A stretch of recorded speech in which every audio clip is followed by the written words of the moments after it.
What's up, guys? This is John. This is Aki.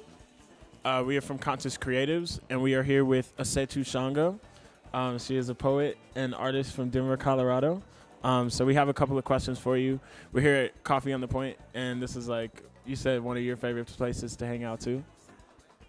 Yeah. Slam Nuba happens right next door at Crossroads Theater, and that's pretty much where I grew up. So, like, Coffee at the Point was a big part of that, too. Like, all the poets coming here doing workshops and, like, little things that we would do before and during the show. So it's definitely, like, part of my home and my feeling of being home kind of thing. Yeah, this is definitely, like, a staple in the community for sure. So I guess we could just hop into the questions. So where are you from? I am born in Denver, raised in Aurora. So why, or like what gravitated you towards the art of poetry? Like what, why did you choose that? Or So I was the assistant teacher for my English teacher in sophomore year of high school. And she arranged for some really big world-renowned poets that are based from Denver, Panama Soweto, Ken Archive, Bianca McCon. She arranged for them to come to our school during my sophomore year of high school. And since I was her assistant, I got to stay through all of their shows instead of just going to the one that was for my class. And I was just completely taken by their work and their delivery, and I memorized a lot of their pieces and would use them for acting auditions and stuff like that. And then a couple of years later, I started writing myself, and the first time I performed it was an audition for, I think, like a talent show or a variety show or something. And I walked home barefoot, just like screaming at the top of my lungs, like, this is my passion. Like, I found it. Like, I had never felt so alive up until that point. And then from there, the rest is history. So, like, what you're wearing is really dope. And our next question is, like, what other art forms, like, inspire you? So, are you inspired by fashion or any other? Not really. I'm actually a nude model, so, like, that's more just, like, the human form is more what inspires me than fashion, because I think it's more so the culture of the fashion industry is what turns me off about it, less so like the art. It's very artistry to like create an outfit that is new and innovative and stuff. Like I really appreciate that, but just the culture and everything that surrounds it makes it really hard to want to be a part of that. I'm also, I have my BFA in film production, so I do documentaries on women of color. I've done a couple in Guatemala, and I want to like travel the world doing documentaries. Other art forms, I mean, I'm very inspired by dance. I wouldn't call myself a dancer, but I'm inspired by it. Of course, music, singing, all of those things. I mean, pretty much all art is inspiring and kind of bleeds into each other, so yeah. all right. So how do you think poetry affects the community, and how do you think like you've affected your community?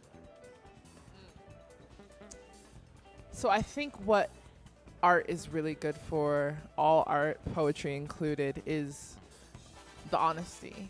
So recognizing things that are happening in the community and calling them out in an honest way. I think like I looked at a mural driving in, and it was a mural of this beautiful black woman, and I thought about how street artists tend to do the things that mainstream media won't do. So that representation of women of color or people of color and like culturally diverse, like artists are honest about that sort of thing and make that representation clear where it wouldn't otherwise be.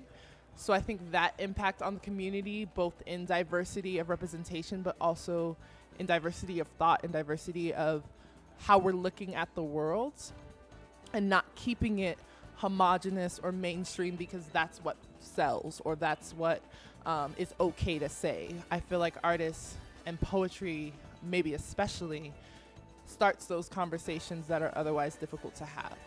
And that's imperative for community building, and it's imperative for culture building, because when you think about it, this culture starts from these little pockets of subcultures. I think we kind of can see the shift, especially in mainstream media, of the internet and people who wouldn't otherwise have a voice now having a voice and shifting the culture so that these subcultures are now can slowly become the main culture and the mainstream culture, and we can revolutionize the world in that way. So that's super important.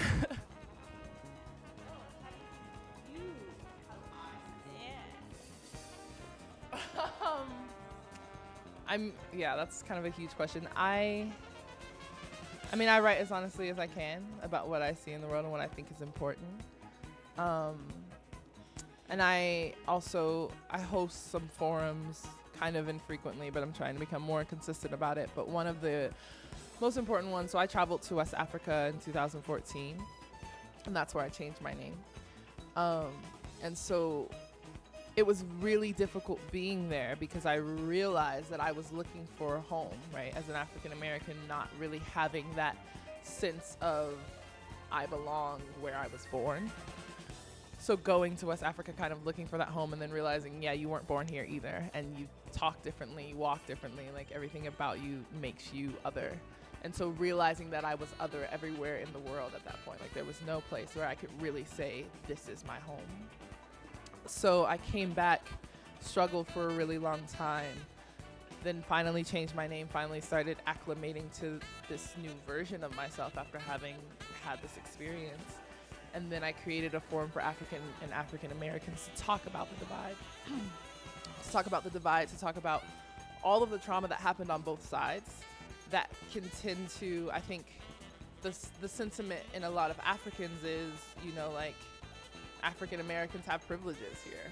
African Americans are guaranteed clean water in most every situation, and like, whereas the norm in Africa is you probably won't have clean water unless you're really fortunate to be grown in a certain part of town. And then on the flip side of things, like African Americans being like, dude, we're getting shot down in the street every day. Like, all of these things are happening to us. We're not really American. So there's both of these sides that there's a huge misunderstanding. So I started that forum, again, poetry, art, starting those conversations that wouldn't otherwise be had, in the hopes that we can start healing that divide and start understanding each other and healing those wounds that are on both sides. So our next question is kind of a two-parter.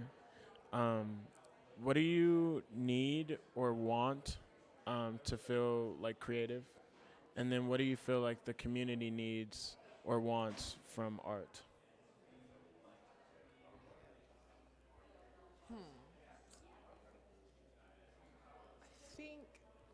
I think that's a really interesting question. I guess I've never thought about what I need to feel creative besides creating.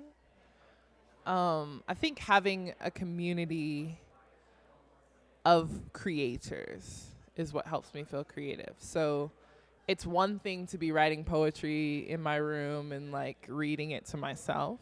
It's a completely different scenario to go to a poetry venue and hear other people write. Like, that always inspires me. Every time I drive home from like the Mercury Cafe on Sunday night, I feel like a poet. Like, I feel like every thought I have is poetry at that point.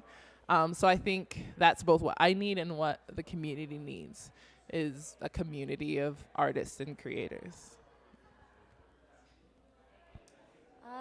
What is something you would like to accomplish this year? I want to create poetry and perform poetry as much as possible. I'm going to be the coach of Minor Disturbance, which is the youth poetry team. I'm going to try out for an adult team. I applied to be the Aurora Poet Laureate, so I'll hear about that hopefully in the next few days. I applied to an all-black poet residency in Philadelphia, so I'm hoping for that. So I'm just trying to write and perform as much as humanly possible. Yo, you're super dope, and thank you. I feel like I could ask you so many more questions, but to wrap this up, like, what are some of your favorite places in Denver? What do you feel like, really makes you love Denver, I guess? I really miss Gypsy House Cafe. Seeing the mural gone was heartbreaking. Coffee at the Point is definitely home. Crossroads Theater, hopefully that can stay open. I know they're struggling as well. Gentrification's fucking real. But yeah, I think, oh, and the Nile Ethiopian restaurant is actually in Aurora. That's my spot. Like, I love that spot. So yeah, those are the ones. Do you have anything else you want to like plug or say for the people? Yeah, anything else? I have absolutely no advice. I don't really have anything coming up that I want people to come to, but you can find me on Facebook, Assetou Xango. And yeah, just follow me that way because I do post a lot about some community events and stuff like that.